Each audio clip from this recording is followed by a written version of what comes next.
Welcome to the Veteran Spouse Network podcast, brought to you in collaboration with Coming Home Well. I'm your host, Hannah O'Brien, both a veteran spouse and the program manager for the Veteran Spouse Network.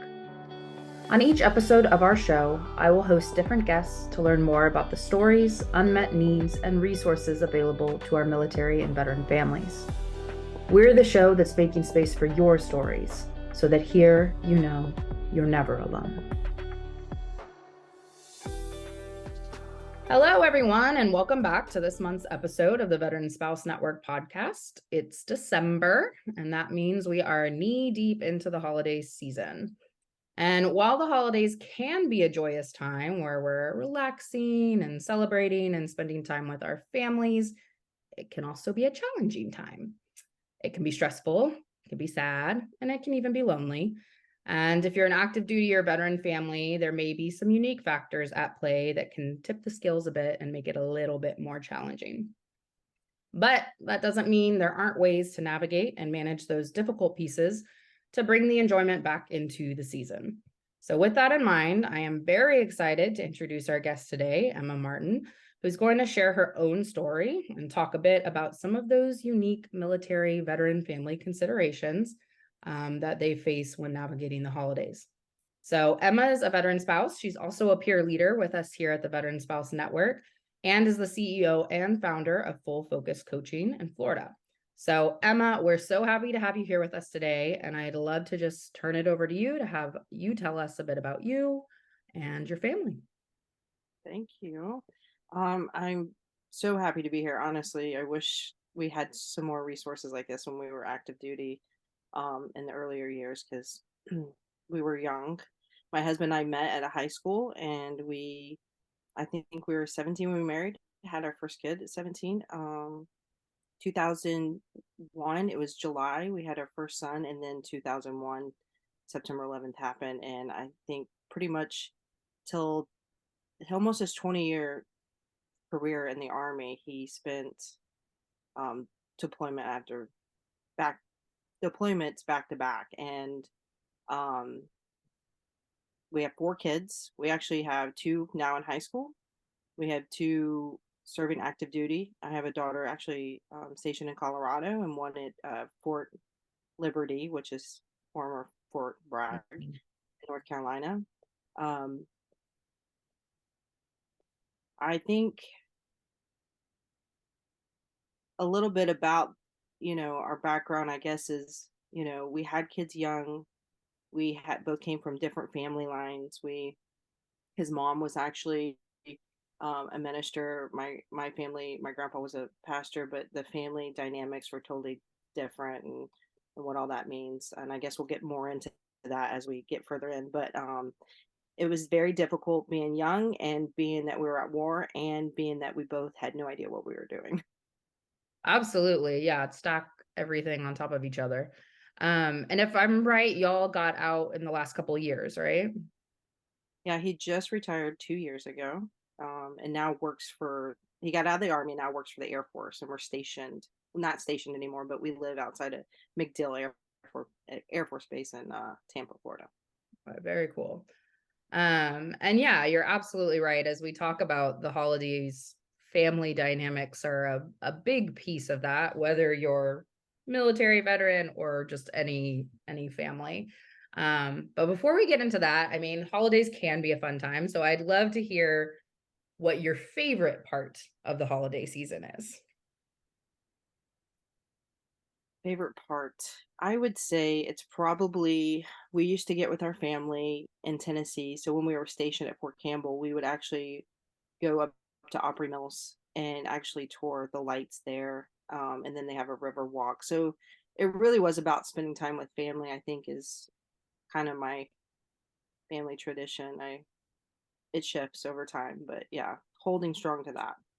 Yeah, I think you're not alone in that. I think that is a big part, whatever that family looks like, and I'm sure it's different for everyone, and we may talk about some about that too.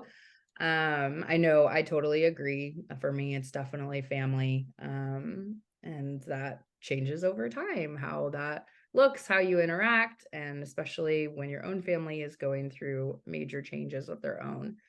Um, So I thought, I think military family life and veteran family life are very different. So I thought we'd kind of start off by talking about um, active duty lifestyle and how that kind of impacts holiday season challenges, exciting things, all of it, and then kind of shift into talking about how things have changed since y'all have gotten out. So, thinking about when you guys were active duty, what do you think were some of the bigger highlights of things that were challenging when it came to the holiday season? I think the biggest challenge was recreating what the family dynamic would be and how you would do the holiday events. Like, if they were deployed, which he was often deployed on major holidays, right? Like how I handled the situation was in regards to were we going to still continue the traditions or not? Mhm. We did. We still did things like normal, but it still was challenging because you knew the person was missing, right? So it was just you felt you still felt alone, but you still felt whole with parts of your family at the same time. Yeah, so trying to keep it going, and I'm sure like over time, especially with your kids, like that consistency, I imagine can be helpful. How did you feel like that affected them? Well, I think it affected them. It was probably for the best, if we didn't continue doing the traditions, like having your family meals and like cooking the big, say you went all out and there's moments where I've had friends that they would just not celebrate. And so I think it would have affected our relationships because it is a part where you do come together and it's important to show that, even though they're not there, we're still continuing, and when he comes back, he'll be part of it. You know what I mean? Um, and you just got to keep going through life. Like you don't want to stop living. And I think that's the biggest thing is, am I going to still keep showing my kids what the holidays are for, the meaning of them, or am I not? Mhm. And so you mentioned when he comes back, we'll do something. So how did you kind of incorporate your spouse, whether that was in ways while they were gone or coming back? Um, so one time I think we sent boxes, holiday boxes, so that kind of like made them feel included. But you know, when war took off, we only had letters. We didn't have phones. We couldn't do FaceTime. So that shifted over time. And so you had to change how you did involve them into the process, I guess. So you had to kind of like think about what that looks like. At first, we just stayed together with our closest families. You wrote letters. We had recorded videos that we had for the kids that we would play, and then we would send videos to him. So that was the earlier years. But as time went over, I think one time we sent him like a box that had like it was a turkey hat or whatever, and his like little mill decorations that he could set up, kind of thing. Yeah, to be apart, be together. Yeah, I mean, that's a really good point. Over time, the access to the service member changes dramatically. So maybe it's easier now, maybe it's not, it's just different, right? Yeah. So you talked about kind of sticking with your family. So I'm curious how family dynamics are when that extended family, when you're interacting with your extended family and you're also navigating this active duty life that maybe they get, maybe they don't. So I'm curious what that experience was like for you guys with family. So his father was in the military, retired, so they understood it, not from the perspective that he was always gone, because it was, back to back deployments, but they understood a little bit of the lifestyle versus my family. My family, not so much. They were kind of more, I would say, kind of in their own bubble. Yeah. Like, it's different, I guess. So one, I think, was more helpful, his family, and like, you know taking the extra weight and like handling things, like, because when you're I would travel for the holidays to Indiana where my father lives, and then our parents, my mother and my stepdad, and then his parents live here outside of Fort Campbell in Tennessee, Kentucky area. So I would actually leave from North Carolina and travel all three places with the Oh, four wow. kids. So it was a lot, but when I got there, then taking care of meals and, you know, helping just even correct kids or giving me a break. Those are things that were kind of helpful um, during those times. Yeah. Yeah, that's I have one kid and we traveled one time and I can't imagine add three more holiday season, you're on your own without your spouse. So yeah, I can imagine just the little things made a big difference and having that support and that understanding. Oh gosh, that stressed me out just listening to you, thinking about traveling all those places. But I mean, I guess that was what was important to you, right? Was to have that family, and therefore it was worth it. Yeah, yeah. I've kind of always, I think spouses take it differently, how they're going to show up in that, and I kind of just kept moving forward. Mhm. Not like we were living without him, but I had responsibilities, and you're right. Like I wanted my holidays and certain times, even the summer, to be with family and stuff, and so I would make that as top priority. Yeah, yeah, exactly. Like I said, have to keep living for you, for your kids, for everybody else that's in your life. Can't just, especially if we're talking, you know, deployment after deployment. I mean, you Right. can't, Oh yeah. can't I just mean, one time was 15 months, and he was only home probably 8 months in between the back-to-back deployments, especially at the beginning, and then he switched MOSs, but they became shorter deployments. So, um, yeah, it was constant. Yep, got to keep going. Um, so I'm trying to think of other things that, whether we're active duty families or even just regular old families, that can be challenging during the holidays. And one thing that's for everybody, I think, is there can be those feelings of loneliness or isolation or even like grief and loss around the holiday season. So I'm curious if that impacted you guys in any way, either you as an individual or your family or your spouse being apart from you. Yeah, I remember one time he was deployed, and my uncle had passed away from cancer, and the family time was dynamic, was very challenging on my side, and I couldn't travel home, and so you do have to face some of these emotions and like thoughts. I want to say that too, because your mind just goes on alone, and I by the time the spouse gets back, either you didn't discuss it. Mm. I don't think you ever bring full circle around. I guess now that you ask that question, like how did you handle that and stuff. So you don't get the support emotionally that you need on either end. I think because you're told to push it to the side. So um I don't know if we're giving advice, but I now go.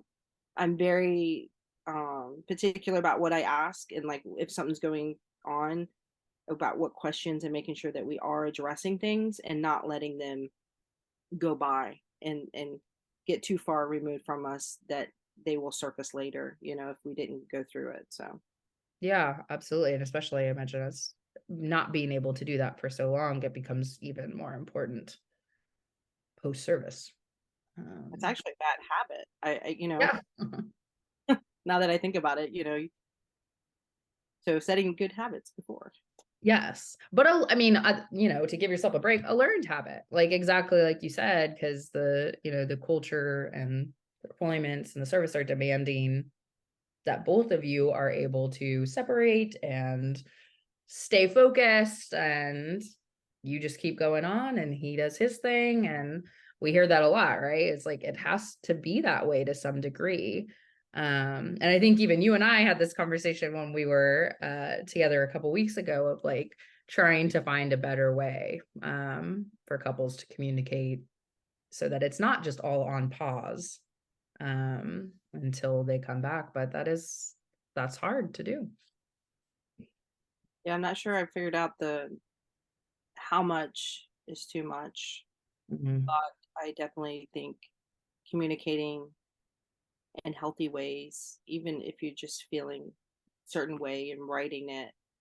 We started putting those into practice later on in the career his career, but that was you learned that over time. You didn't know that at the beginning. So Of course. Yeah, I mean, I think most people probably don't because there's not a lot of prep for you as a couple or you as a family on or none. I saw your face. No, no prep.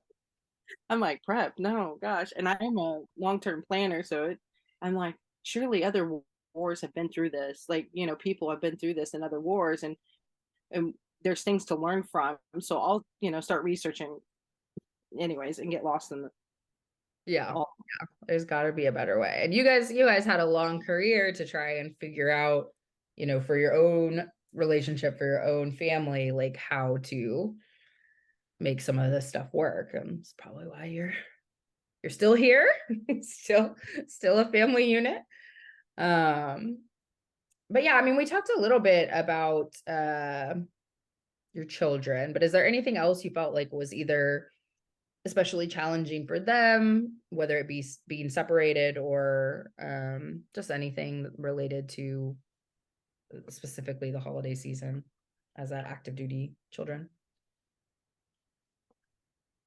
I mean, it could be that how depending on how your traditions, how you go about your holiday seasons with your children, it could be a more sensitive time for them.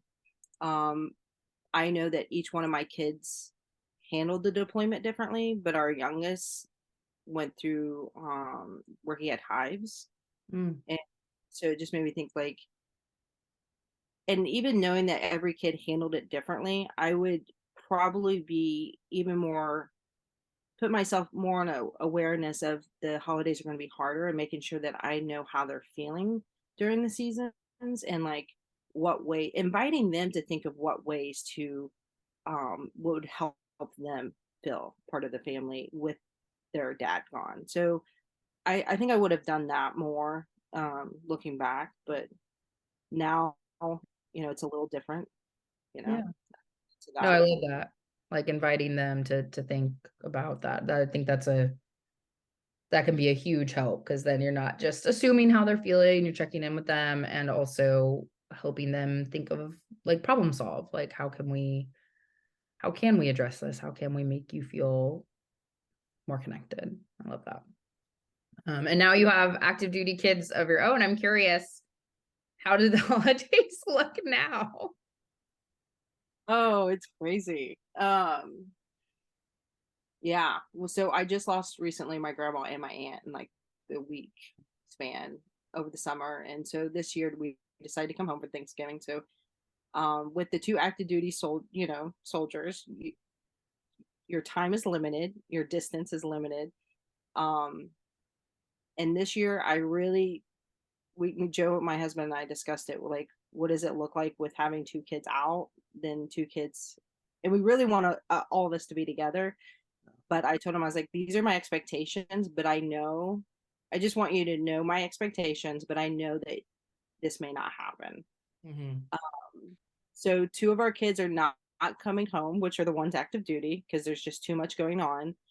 And, sometimes certain events we'll make sure we go to them. But this year, because of my grandpa being sick and stuff like that, I was just like, I was honest with him and saying that it sucks. I'm gonna be honest because you're almost like an empty nester, but not. But Mhm. then you're trying to figure out how this new family unit's going to look being distant. So we'll probably FaceTime them in. We usually FaceTime.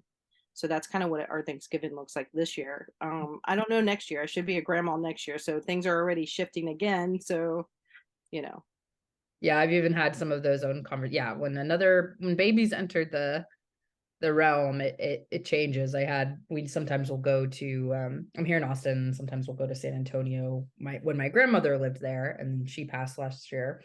And so we're hosting this year and our family was like, so are you gonna come, in the afternoon down to San Antonio. And they're kind of like, I understand, like, you have a baby. And I was like, yeah, no, we can't do that.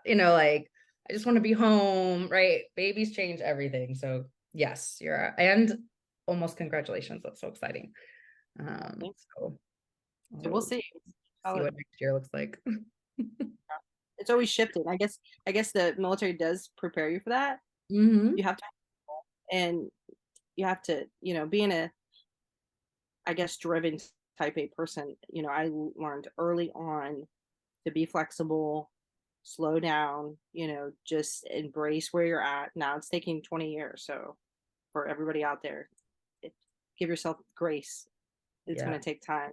So Yes. Yeah. It's learned after mistakes, which are good, because that's how you learn. And all sorts of things. But I mean, I think that's the best thing you could say, is that learned adaptability and flexibility. And even when you're talking about telling your husband your expectations, right? Like, hey, I know that this might not be met, but I want it to be known. So we can see what we can do to get as close to that as possible, right? Um, so I mean, I think we naturally kind of talked about different things that your family did that helped kind of deal with some of the challenges. Are there any kind of last minute thoughts on things that were helpful as an active duty family to address any of those holiday challenges? yeah, I was, thinking about this, and I realized even though we only went to two different bases, it took us a long time to find friends. But once we found our friends, that was a priority too. Like, find good friends that we actually did events with and holidays with. I think that's really crucial, even at the beginning state that people put in, like making sure you have one or two friends that like you're just so invested in and you're open with, and you guys celebrate together and kind of encourage each other to do that. Um, I know one time, I don't know if it was the holidays, it could have been, but we would rotate. If the husband was gone, the other one was home, you know, going to their house, but we also made sure we gave each other time with their spouse when they would come home. So, um, yeah, just making sure you have a good supportive system and community around you, even if it's just one or two friends. Right. Because I mean, I'm sure there are plenty of people listening to where family may be totally out of the picture. That might be something they don't have or don't even want to, approach as with the holidays. So find that found family. And we know that can be so strong in the military community. So it's great advice. Find that family. Mm. All right. So you guys have been out a couple years. So what have you noticed? So I guess that's 2 holiday seasons since y'all have been out. Yeah. Yeah. So what, still fresh, but what, if anything, have you noticed is kind of different now? Are there any new challenges or new, like, amazing things? Like, oh gosh, this was so challenging while we were active duty, and now this cured it, or whatever, like, is there something great that you found, or new challenges that you found as you've retired and are navigating post-service life? So I'll do one of both. The good one first. So having my husband home now for the holidays, and they're home, you're less stressed. Like, um, and of course my kids are all older, right? But just having their presence around actually just makes a huge difference. I don't think most people talk about that, but I don't know. Your just whole demeanor about the holiday season kind of shifts. Like, I know last year we had to, it was a hot mess through Southwest, but we flew to my daughter in Colorado, and she ended up having to, we got stranded in St. Louis, and she had to drive from Colorado Springs to pick us up on Christmas Eve and then drive back. I couldn't imagine of doing that during active duty, probably by myself, which it would have been totally different. But like, having him navigate these seasons, especially with family dynamics and stuff like that, I just think it's better. It's just more Yeah, peaceful. more peaceful. I love that. Yeah, I mean, the whole extra human that you have this connection with, there's gonna be there's going to be a change when they're there versus when they're not. So I'm glad to hear that it's a positive one. All right. So that's the good thing. So what's the challenging thing? I'd say the challenging thing is, you know how you, well, maybe you don't. So when the person stays gone for so long, you kind of, the room becomes yours. Hmm. The house, the traditions, everything is ran a certain way and it's ran your way. Yeah. So I would say the challenge is helping them find their way back into it. You know what I mean? Like, so we're it I mean, it happens even with driving, but the holiday season seems like, say you're putting up Christmas lights or you're just doing these certain things, but you want it a certain way because you've been doing it that way. Now, I don't know if people are experiencing that now because they're not deploying as much, but um working together, I think we were loading the truck coming here. Let's just use that as a practical example. And we were trying to get the gate and we both had two different ways. And we're both trying to communicate it out, right? So you're learning to re-communicate just the simplest processes you would think, but you weren't given the time to do it. So that could be the challenging part, just the communication and just making sure you're being clear and you're pointing out exactly what needs to be said. And um when you're trying to navigate so many different things, the holiday season, you got so many people coming in, right? So my daughter's coming in next week. I have friends that are in the military that are coming in week after. I have my mother-in-law living with me, and then I have the two kids and me. So I'm moving into the Christmas season going, all right, what do you think this is going to look like? How do we want to make this look? And then I asked that question with him, and then we asked that question with all parties coming. Mm-hmm. Mm-hmm. So, It's also a time when people have a lot of opinions, right? I mean, maybe people always do, but definitely people have a lot of opinions. So when you're the home base or not, whatever, and it's kind of having to, exactly like you said, figure out what is the ideal, but then how do we fit in everybody else's ideal? right, who wants to do what? When are we doing it? Um, and what do you do when you have 50 people in your house? Well, did you set aside time to run away? Like, my husband's an introvert, so he's thinking 20 people in the house. Where am I going to escape? You know? Um, Absolutely. so we actually talk about those things like where are we going to make sure that everybody has time out to go away, walk away and come back, or just little things like that. And do you feel like, is that just the kind of person he is? Because I know people, some of our post-service spouses who may be dealing with a veteran PTSD or something like that, that's definitely a factor with them with these holidays. Is that at all what's going on, or do you feel like your family understands that he maybe has the need for that? So yeah, he was diagnosed with PTSD and TBI. So and knowing and doing as much work as I do to better understand, what he could possibly going through, you have to educate yourself that as a spouse, one, but two, have those hard conversations because making sure the environment does support their mental health, I think is important. I mean, everybody wants that, but I think a lot of things can be more triggering to them than it is a normal person, um, given what they've been through. So we actually did have that conversation with family coming in and friends coming in. And he was like, well, I want to make sure that we have time just family only before friends come in. And I think I wrote a blog about it, like making sure that we're asking our spouses what it looks like for them and what can we do to better support them with all those people coming in. And I was like, oh my gosh, I need to apply this. So I actually had to go do that. So, um, yeah, just having that conversation prior, especially if they do, because a lot of people can be overwhelming to him. Like he can go sit in a crowded room, like say he went to Buffalo Wild Wings and just was sitting there watching the game. That the everything around him could be okay and not bothering him, and that type of environment, but when it's in his home, it bothers him more. So knowing that, I think, is important.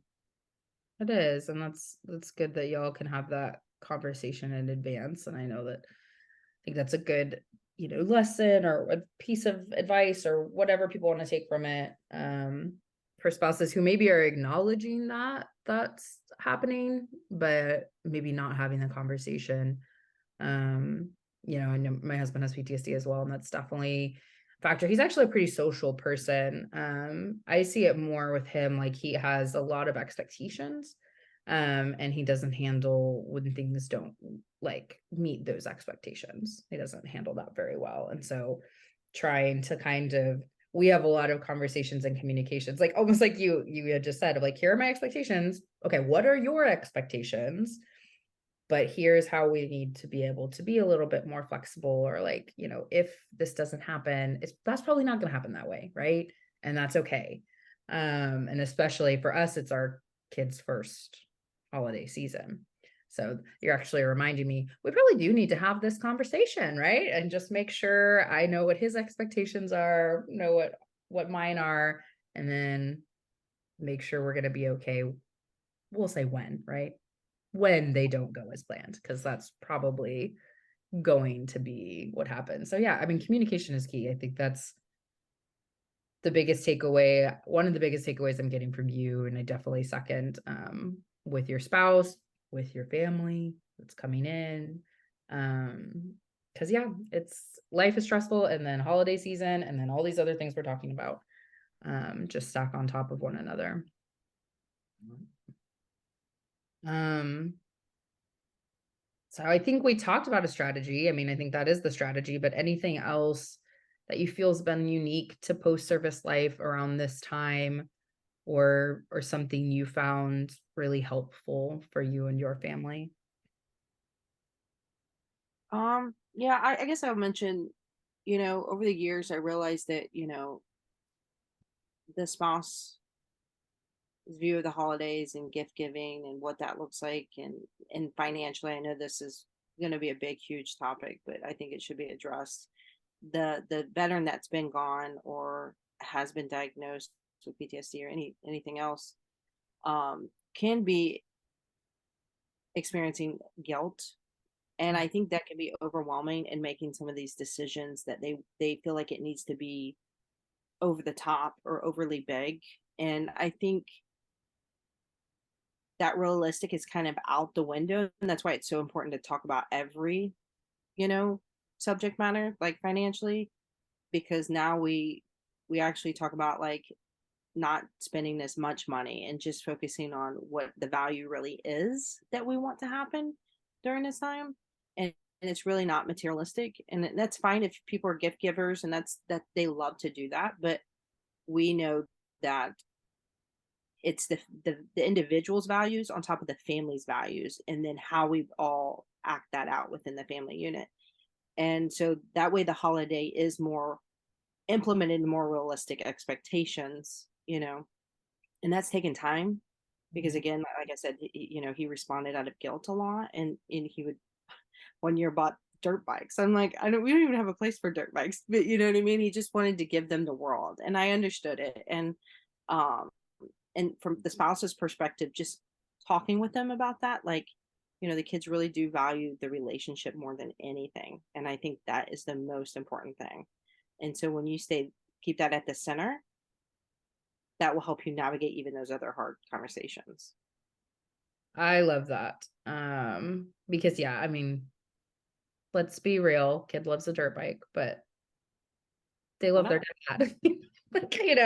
Like, like that's what they want, is the time with the dad, and time with you, and time with any parent that maybe has been, had to have been separated or absent for times. I actually really like that. That's something I think I'm going to use as we think about stuff, because yeah, sometimes my husband will go above and beyond, and I'm like, whoa, oh, okay, that came, we got that, great, okay.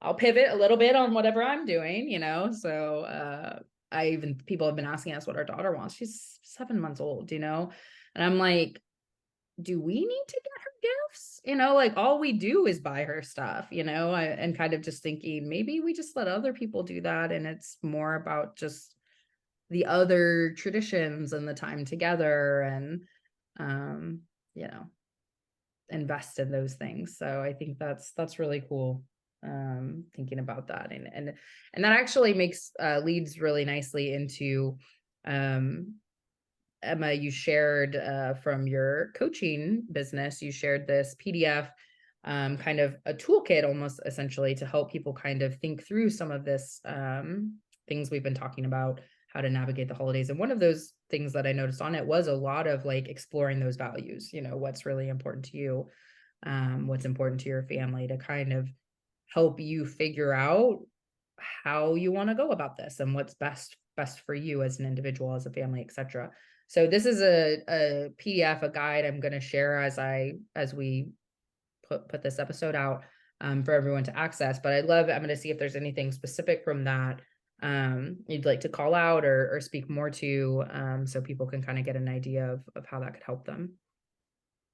Yeah, I mean, so the three things that's going to help everybody navigate the holiday season is the values and boundaries, um, and navigating through those, what those look like and setting them, because we do want to be around family and we want to have that support, but it just may not be the right season because you're reestablishing what your boundaries are, or just figuring them out. And I know earlier in our relationship that was so important for us when we moved away, I started noticing like, oh, I don't want my kids to be around that, or it's just too much going on, distress in that our extended family, that I don't think it's a good time for our family to go. And I think the husband, the couple walking through those questions is really going to help them, one, establish those lines, and then two, start putting in good healthy habits, which is another section of questions of how to carry that out in establishing that in their relationships. Because I feel more people get together on the holidays because they want it so much, and then it becomes more of a stress than it needed to be. So Yeah, just and you're not getting what you actually wanted from it. right. So yeah, that's a little bit about it, but it really is a reflection for, and a question guide for the individual and the couples, and even incorporate your kids depending on the age. Our kids are all older, so a lot of these questions or things that I say, I call my kids. We have FaceTime all this on the phone and we discuss this. We all kind of lay it out. Direct communication is one of the top key components for resiliency for the military. And I think these are the times where you need to be the most directive in how you want your family to continue growing together, and especially during the holiday season. Yep. Direct communication. Say it, embed it, practice it. Over It's and hard. over. It's hard, but it's so worth it. Reaping the benefits. Oh, I will add too, Hannah, on those, the guide, the PDF, there's actually links for people to go to actually do the assessments that are free. Some cost money, but there are free ones out there. And again, that's just additional tools for people to better understand their communication styles, what values look like and things like that. So that is on there as well. Very cool. So a tool with links to more tools. So you can really explore, get yourself some information, and some tools and strategies to hopefully make the most of this season. And while we're talking about the holiday season, this stuff helps you all the time, no matter what you're navigating. So what a great tool. So yeah, that'll be, attached, or I don't know how we're going to do it, but it'll be available as part of, releasing this episode so that you guys can access that as well. I feel like we have talked so much about like tips, tricks, like good strategies, but I always like to end the session asking if there's just anything you'd like to leave listeners with, whether that's just kind of a piece of wisdom or anything, on this topic that you'd like to leave them with. Yeah, I would say for the military spouse, speaking to them specifically, advocate and know the information, educate yourself as much as you can, and helping your veteran or your active duty member transitioning through whatever he's transitioning through, going through, is going to be vital to the relationship, the marriage, and the family dynamic. So becoming equipped with everything you possibly can. And there's a lot of stuff out there which can be overwhelming, but I mean, I think it's better to have more at your disposal. It's just about figuring it out. And, that's something, whether it's this podcast or what we do at the Veteran Spouse Network or what a lot of other amazing organizations do, is try to help you guys navigate that so that you can find what you're looking for. So Emma, this was amazing. I learned a lot, and you reinforced things that I do know, but maybe don't practice all the time. So I'm going to be taking some of this as we move into the holiday season as well. So I thank you so much. I thank everyone who's listening. I hope you guys got something you can take with you, and hopefully make the most of your holiday season with your partner, your family, your found family, your loved ones. We hope it's an enjoyable time for you all, and we'll see you next month. Thanks, Emma. bye. Thanks again for joining us on the Veteran Spouse Network podcast, brought to you in collaboration with Coming Home Well. We thank you for listening today and hope today's session left you feeling a little more connected or gave you some insight into the experiences of our military and veteran families. Don't forget to check us out at veteranspousenetwork.org to learn more about how our military and veteran families can receive the support they deserve.